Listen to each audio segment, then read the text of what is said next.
Hey, how you doing? I guess you're wondering why I have this Band-Aid box today. And you'll notice it's a tin Band-Aid box from the past. They don't make them like this anymore. But what reminded me of this was I was going through my car, cleaning it out the other day, and I found my current plastic little box that I keep change in, because you always need change in your car. And I've always had something like that plastic box. And what I used to use all the time was one of these. Great for keeping change in, with this little tin lid that snaps open. Just really handy for keeping your change in. So, everybody should have one of these because you need to keep change in your car. Well, at least you used to, especially back with toll booths. There were a lot of toll booths that you needed change.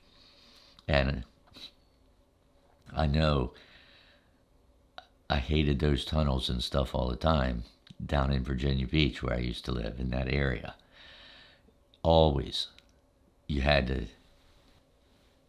the toll booth was a little bucket, like a plastic bucket, and you would have to throw your quarter in there to have the gate raised up so you could get through the toll collection. Well, they really slowed things down.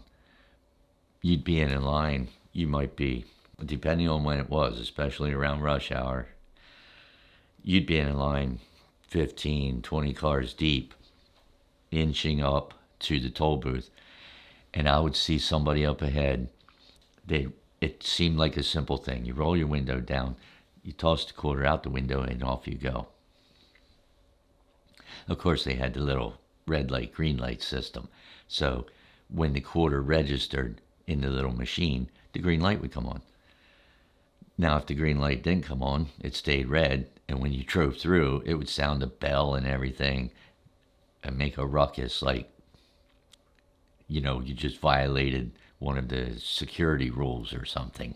Okay, it's a toll booth, but people would roll up to that thing, put their window down, and remember, a lot of these windows you still had to roll. It wasn't the automatic window where it would zip down pretty quick. They would roll their window down and they would throw their quarter out to get in that basket and miss. Now, the worst part of it was they wouldn't just grab another quarter out of their handy change compartment. They would get out of the car to look for that quarter, and maybe it was the only quarter they had, but they would get out there and look and fiddle around, wasting time while the whole line of traffic is backed up. And I saw that also at regular toll booths, like on interstate highway. A lot of these are tolls, like in Pennsylvania. We have a toll road that runs the whole length of the state, and people would pull up to there to get on or off at the ramps where the toll collection was, and they would sit there talking to the toll booth attendant. And I would know they were going to do it because I would see them pointing. That means they're at the toll booth. There's cars backed up waiting to get through. They couldn't just pay their toll. They had to sit there and talk to the toll booth attendant and figure out where they're going. They're asking the guy for directions because I can see the toll booth attendant too pointing which way they should be going. Meanwhile, that whole line of traffic is just waiting, going, oh my gosh, there's somebody else asking for directions, slowing down the whole line. But that happened all the time. And a lot of the places you couldn't avoid toll roads. You just couldn't avoid it. Like in Virginia that I was talking about.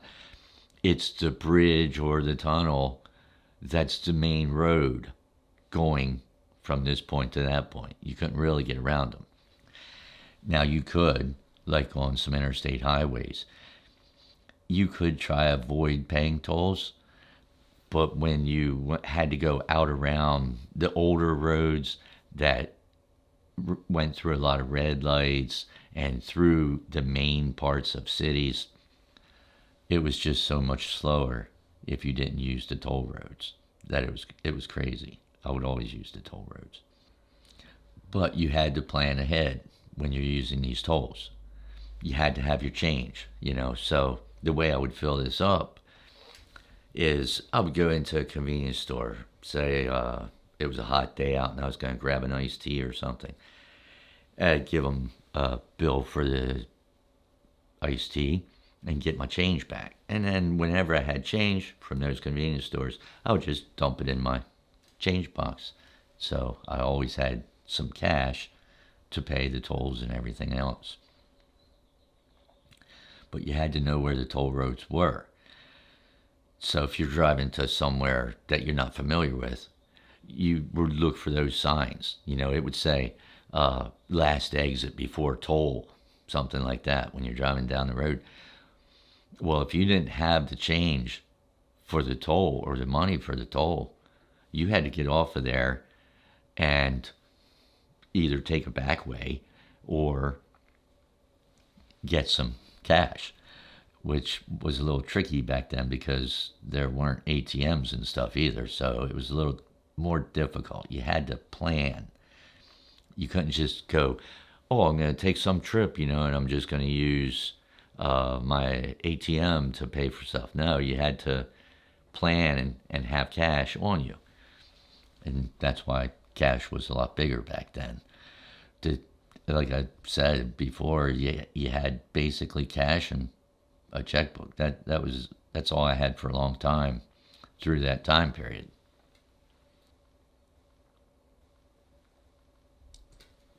And another thing that I didn't really like about the toll booths and the toll system was if you needed a receipt.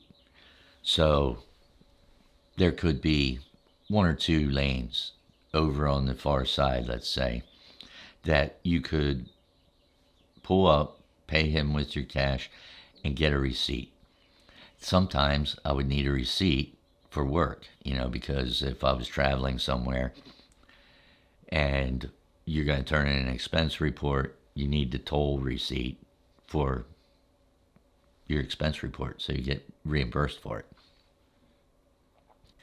So you could be out here on the far side of, say you're far to the left in the lanes when you came into the toll, and you're like, oh, that's right, I need to get a receipt. And you got to cut across 6 or 8 lanes of traffic to get to the one where it's cash and you can get a receipt for it. That was also a nuisance. It wasn't like today. So I guess in like 93 or so, Pennsylvania especially, and a bunch of the other ones started Easy Pass. Now, ever since, for years now, I've been using Easy Pass. You just pull up, you go right through, and everything's electronic. So they've got the scanners, there's transponders up in the overhead that transpond signals to your little Easy Pass device, and you can just go right through. It's a lot faster than it used to be. There was always, you could get delayed for quite a while at a toll booth, waiting in line during rush hour or something like that. Now, with Easy Pass, you just cruise right through. And as a matter of fact, a lot of the places are taking the toll booths out. They're to the point, they're obsolete now. And even on the highways here and stuff, you don't see anybody. If there's a toll booth there, usually nobody's even in it. You hardly ever see somebody in a toll booth, because not only is there Easy Pass, but they've now developed a technology where they just shoot a picture of your license plate and they send you the toll ticket in the mail, and you just gotta write out a check or something, or pay it online and send it in to them. But I don't see much toll booth workers anymore. Unfortunately, that's a trade that's sort of gone by the wayside with the new technology. So, but there's also not the long lines that there used to be. So just remember, keep your toll money by your side, because hey, you might even need that change now in your change holder so that you can use it for car vacuums or something like that. You always need change in your car. So I make sure I still keep mine handy. Now, until the next time, take care of yourself, and I'll see you later.